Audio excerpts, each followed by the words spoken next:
On the very next day, getting up early, that is the third day, 4th October, I just peeped out of my room window to see the beautiful sight outside on the road. And there I noticed one thing: very few cars are plying on the roads. Most of the Finnish people do use bicycles as their transport, and they have separate lanes for riding bicycles on the roads. So, traveling on roads are very safe even for children. We all had a tummy full of continental breakfast in our hotel itself and proceeded to our next destination, that is to the university campus of Helsinki, for attending expert opinion persons headed by Dr. Minna Lekala, Department of Education, University of Helsinki.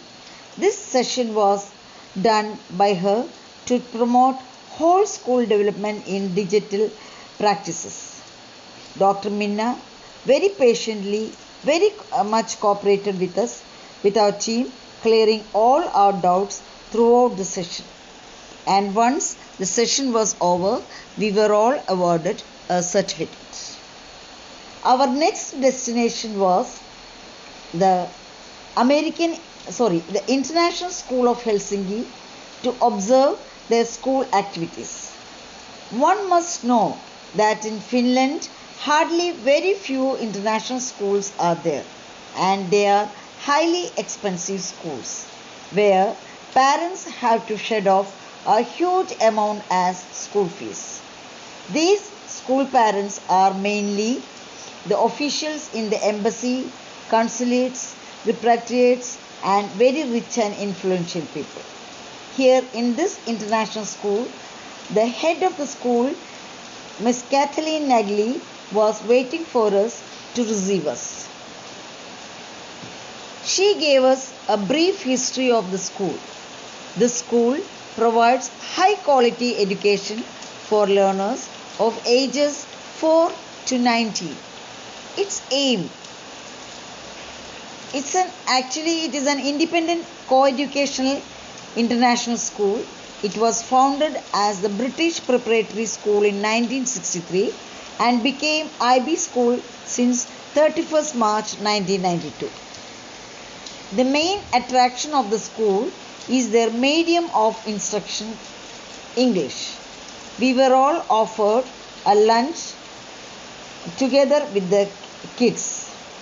We all wanted a slight break from these hectic school visits, and we moved for a bit of sightseeing around the Helsinki city and left to Suomenlinna Fortress, a heritage site in Silja Line, a Swedish-Finnish ferry.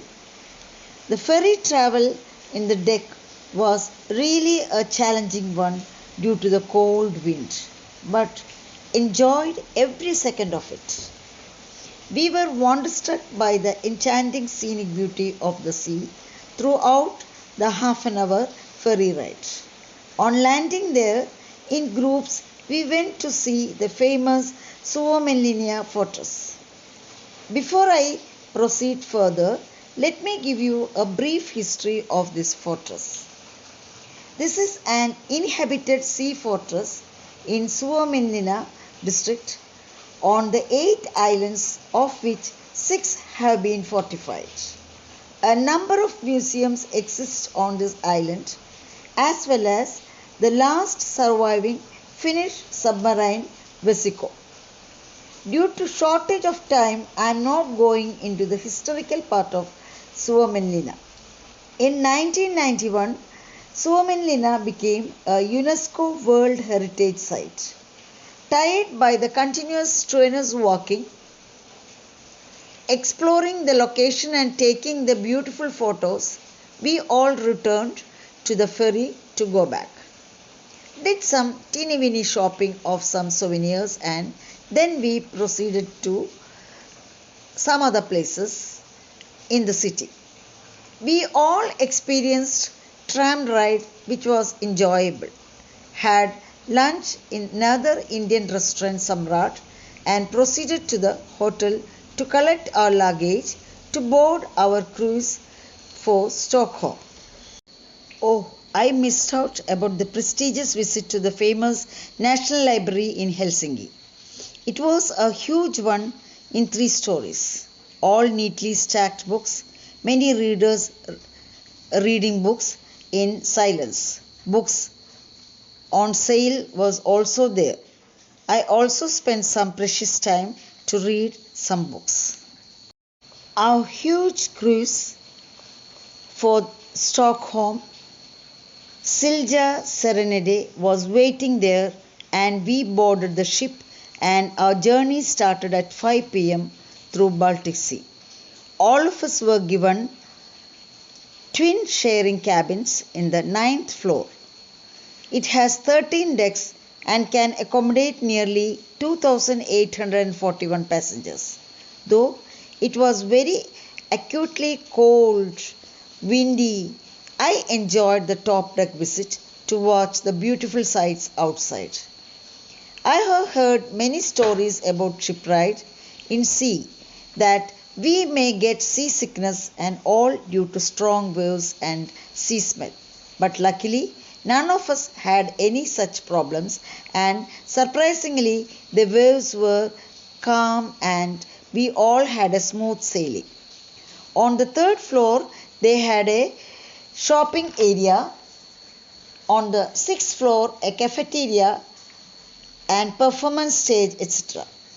At night, the whole light arrangement in the ship was a treat to our eyes. We had dinner and next day breakfast in Grande Buffet in the cruise restaurant on the 6th floor. Next day, that is on 6th, we landed in Stockholm Yard at around 10 a.m. and proceeded to our hotel, Radisson Blue Vanta, in a city bus.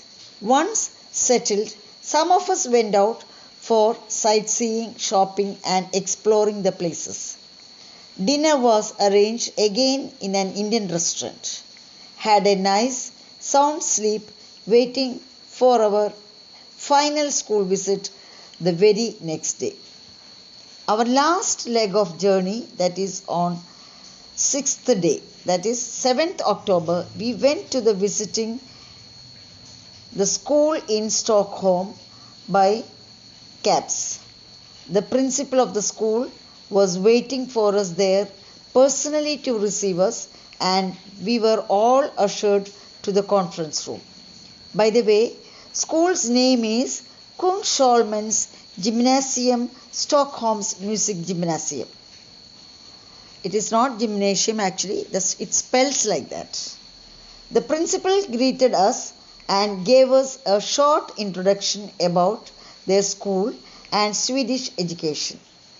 Then we were all divided in groups of 3 to observe their 2 teaching classes, half an hour each. My team got math class in 10th and natural science class with religion as the topic in 12th class. A bit surprised by the techniques. The classroom opens only at the exact time of the teaching time. Students can enter the class without the permission of the teacher anytime. We didn't see any particular teaching normally we see everywhere. The first class which I attended was math in 10th. The topics were algebra and comparison of percentage. The teacher started giving a worksheet with 2 questions on the above subject to students. I also took one sheet, and all of the students were all using their laptop or mobiles to calculate. But luckily, since I knew the work, I did the work in 5 minutes time, whereas those children were still doing it. When I asked the teacher to check my answer, he asked me, "How did you get this correct answer in such a short time?" I felt very thankful to our system of doing mental maths and told him so. we are very comfortable in doing mental maths, for which the whole class appreciated me.